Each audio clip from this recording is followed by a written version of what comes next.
Hi guys, welcome to T-Fair Files TV. We are back again with the latest breaking news. Nyaya dziri kutenderera dziri kupisa muZimbabwe.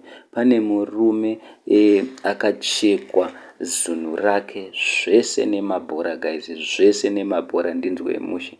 Zviri kunzi uyu murume uyu anga aenda kunokecha hure, kunongoziva mahure anobhadharwa. Saka ikoko kwaakaenda kunokecha hure iri, zviri kunzi hure iri rakazongomukawo rikamucheka zinu rake zvese nemabhora, zinu rakasviba kuti tsva aparirizihombe. Saka ndizive chikunyanya kunetsa vanhu ndechekuti zviri kunzi sei mukadzi uyu akamucheka zinu rake asi murume akaramba kubhadhara mari here?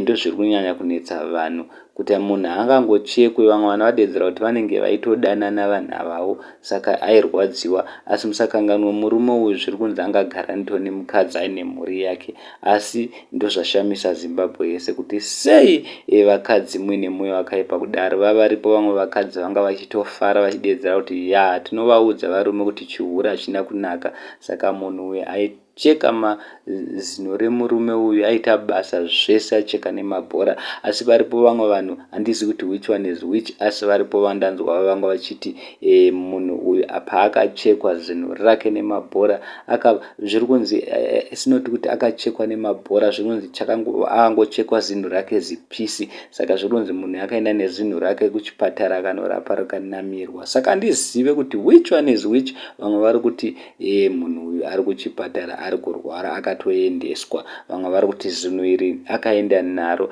Vhidhiyo yatina kukwanisa kuti tikupe guys YouTube haibvumi kuti tiunze mavhidhiyo akadai so, asi tangoti tuve tichikudzai kuti vakadzi vari kufara zvisingaite, vadedzera kuti good job kune mukadzi uyu kuti wacheka. Vanhu ava vanozviitisa, vanohura too much. Thank you so much guys.